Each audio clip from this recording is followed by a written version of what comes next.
Continuamos con otra presentación, en este caso la instrumentación para un equipo de espectroscopía de absorción atómica. En este caso vamos a ver que el equipo que vamos a presentar es muy similar al fotómetro de llama visto anteriormente, pero tiene una pequeña variación, que es el agregado de una lámpara que emite una luz de una longitud de onda característica que nos permite medir el analito presente en la llama. Vemos aquí un esquema básico de los componentes de un equipo de espectroscopía de absorción atómica. En este caso vemos que hay muchas similitudes con el fotómetro de llama. La muestra también es ingresada a través eh, de un nebulizador y es llevada a la llama. En este caso la llama tiene una forma como de paleta alargada, ya que si recordemos un poco la expresión de la ley de Beer, la absorbancia de la muestra va a ser proporcional no solo a la concentración, sino también a la trayectoria del paso óptico. Entonces, si nosotros podemos alargar el paso óptico, podemos compensar la baja señal debido a la escasa concentración de analito en el seno de la llama. Pasada la llama hay un monocromador donde se intenta distinguir la señal del analito de la señal de fondo proveniente de la llama. Esta señal es redirigida luego a un detector, que es un fototubo multiplicador, y luego a un sistema de adquisición de datos.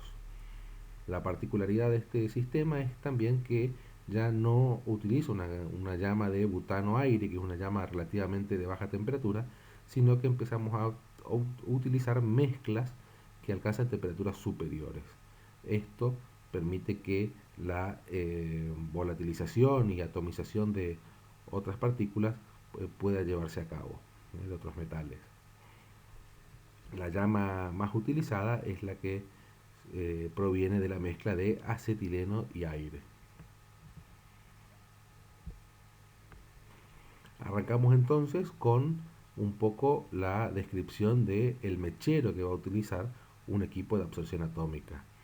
Como vemos en la imagen de la derecha, vemos un diagrama del mechero en el que la muestra es ingresada al nebulizador a través de esa cámara que contiene lo que sería una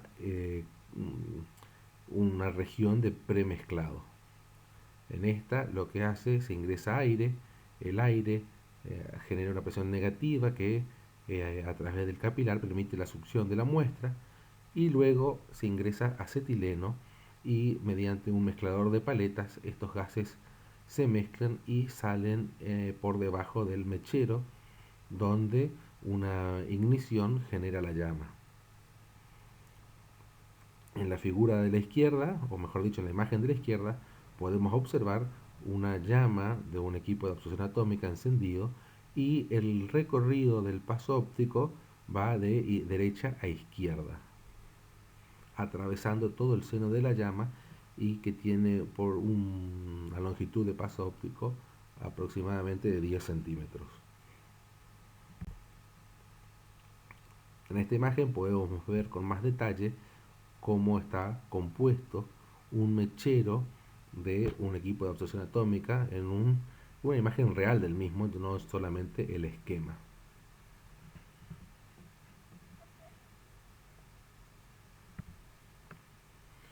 Bueno, la mezcla de gases que se van a utilizar van a depender un poco de qué, eh, qué, eh, qué analitos querramos utilizar y a qué temperatura queramos llegar. Fijemos o prestemos mucha atención en que las mezclas no solo comprenden aire y algún gas, sino que también pueden utilizarse oxígeno u óxido nitroso.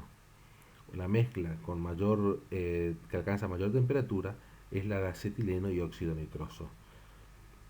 A la vez, si vamos observando cómo desde arriba hacia abajo, cómo va aumentando la velocidad de combustión de la mezcla. Esto quiere decir que para determinadas mezclas vamos a necesitar mayor consumo de gas y oxígeno, encareciendo el uso del equipo.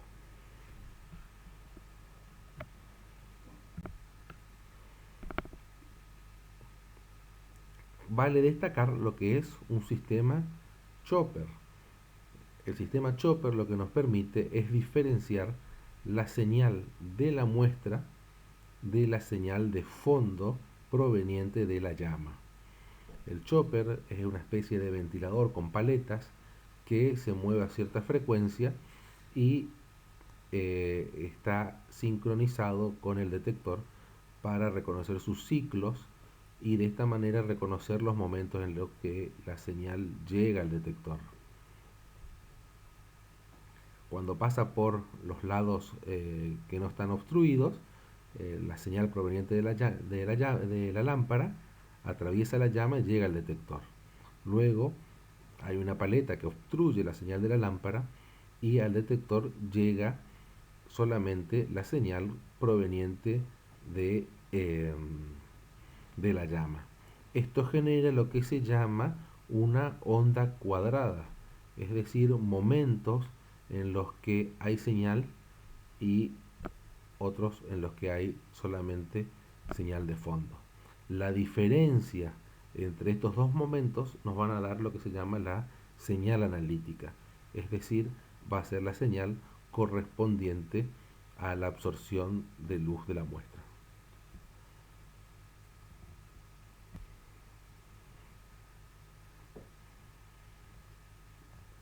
En los equipos de absorción atómica, las lámparas que se utilizarán van a ser lámparas de cátodo hueco. Estas lámparas, que tienen en un principio un diseño horizontal, contienen un vidrio protector y un cátodo donde se deposita una fina película del elemento que se va a querer detectar. Es decir, que vamos a necesitar una lámpara con el elemento a detectar por cada elemento que querramos detectar. Entonces, una fina capa de, por ejemplo, hierro, nos va a permitir detectar el hierro en una muestra. Esto se debe a que la lámpara de cátodo hueco, al establecerse una diferencia de potencial con el ánodo, se excita el elemento y emite una señal. Esta señal corresponde al intervalo de absorción de la muestra y por lo tanto para que haya absorción en la muestra vaporizada, atomizada en la llama, es necesario que le alcance una luz de determinada longitud de onda equivalente a la luz de emisión del mismo analito. Por eso es que la lámpara de cátodo hueco contiene un metal correspondiente al mismo analito que se quiere medir.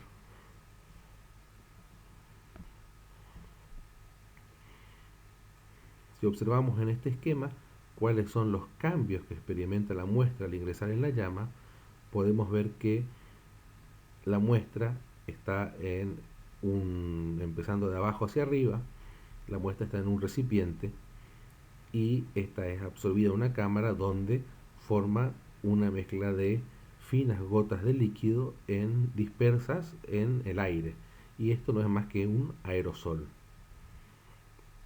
En este momento la muestra está disuelta en el solvente formando un aerosol.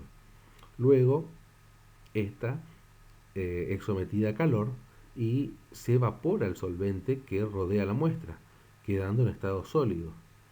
Luego, por más calor, se evapora y pasa al estado gaseoso. Una vez en estado gaseoso, más calor hace que pase a un estado de vapor atómico. Y de ahí puede ocurrir tres procesos. Uno que forme compuestos refractarios, es decir, que se combine con átomos de oxígeno, puede que se excite o puede que pierda un electrón y se transforme en un ion, en un vapor de iones.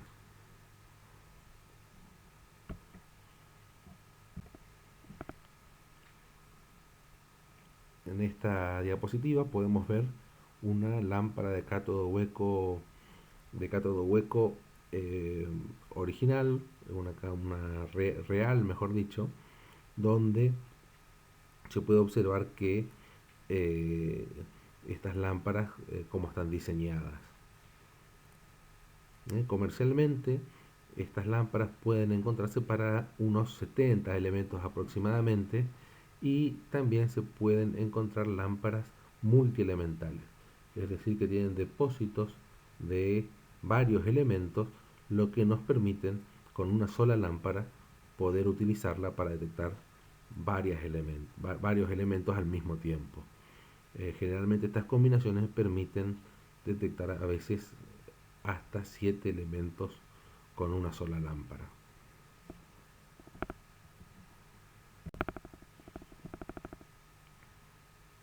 Aquí podemos ver variaciones de la lámpara o una lámpara de varias marcas para distintos elementos.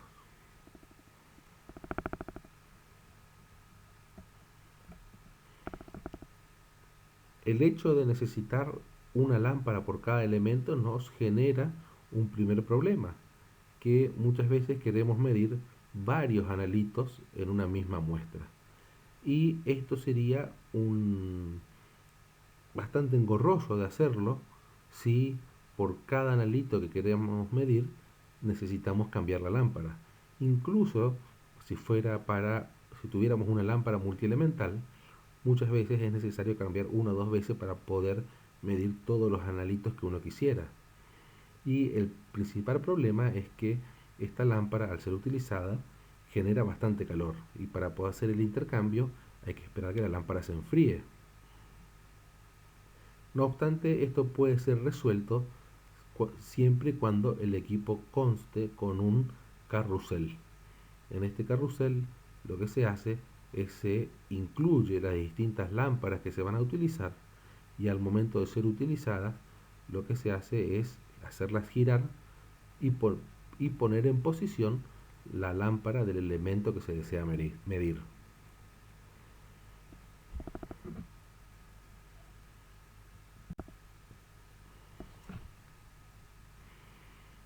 El horno de grafito, por otro lado, es una variación para la atomización de la muestra.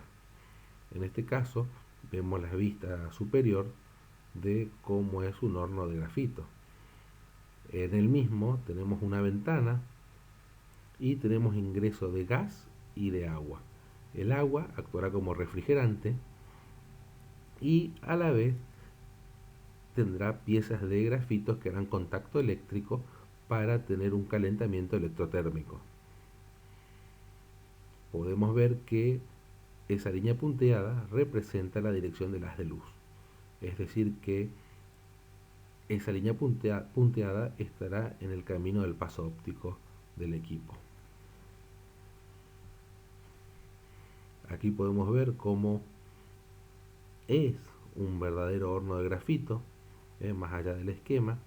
Tiene ese cartucho central que se reemplaza para darle mayor vida útil y colocarlo en el lugar del paso óptico.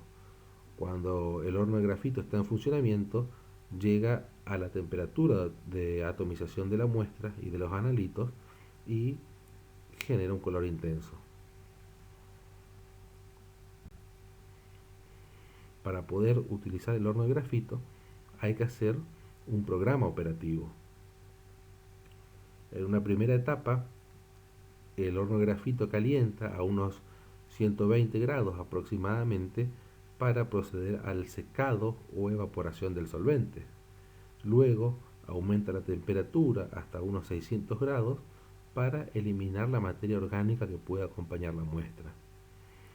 Finalmente llega a lo que se llama la temperatura de atomización, que sería de unos 2200 grados aproximadamente, y finalmente, luego de poder realizar la medición, levanta un poco más de temperatura para limpiar el interior del tubo del horno de grafito. En el momento de la atomización es cuando se realiza la lectura.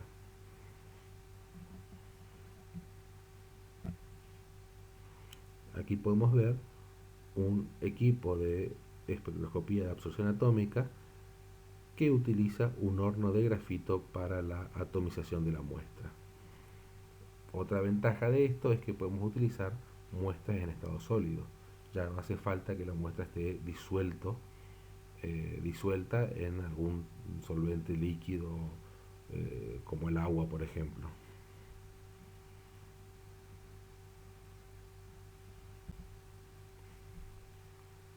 La determinación de mercurio es un caso particular, ya que no requiere ni el horno de grafito ni de una llama.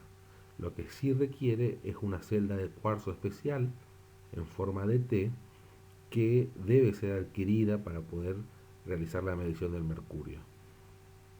En este caso lo que se hace es tener unos recipientes por donde circula argón o nitrógeno, un gas inerte, y con borohidruro de sodio lo que se hace es poner la muestra en medio ácido y generarse un vapor de mercurio.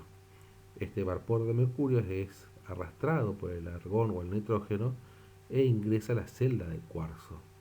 Una vez que ingresa a la celda de cuarzo, se utiliza una lámpara de mercurio que tiene que emite una línea de longitud de onda de 254 nanómetros y atraviesa la celda de cuarzo que tiene unos 10 centímetros aproximadamente.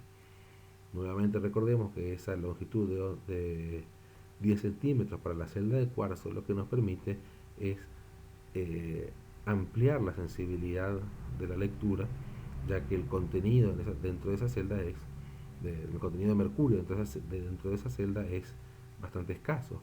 Por lo tanto, para tener una mejor señal, lo que nos queda como opción es ampliar el camino del paso óptico.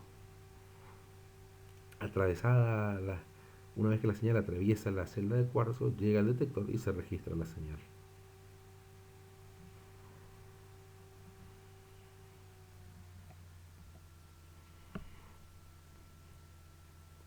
La determinación de arsénico con un equipo de absorción atómica es también un, un ejemplo aparte. En este caso lo que se hace es formar hidruros de arsénico que luego serán leídos en la misma celda de cuarzo que el mercurio. Se utiliza esta técnica para elementos que son difíciles de volatilizar en una llama o en el horno, pero que por otro lado forman hidruros volátiles que sí se disocian en llama o que pueden ser susceptibles a una lectura directa. Elementos que permiten esta técnica son, por ejemplo, arsénico, bismuto, estroncio, estaño y teluro. Se genera en un principio hidrógeno naciente. Este hidrógeno naciente reacciona con el arsénico para formar hidruros de arsénico. En algunos casos, que se quiere determinar arsénico total y hay presencia de arsénico 5, lo que debe hacerse anteriormente es reducir la muestra con yoduro de potasio en una solución de ácido clorhídrico.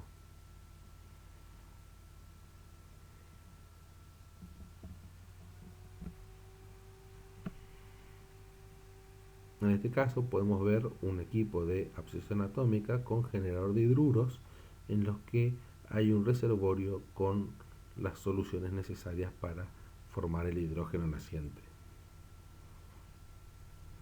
En los casos de absorción atómica es un poco más complicado trabajar con carruseles, con automuestreadores, pero no obstante están disponibles comercialmente para equipos de rutina que deben realizar cuantiosos análisis en pocos periodos de tiempo, por lo que tanto la automatización es requerido para tener una mejor performance a la hora de adquirir los resultados.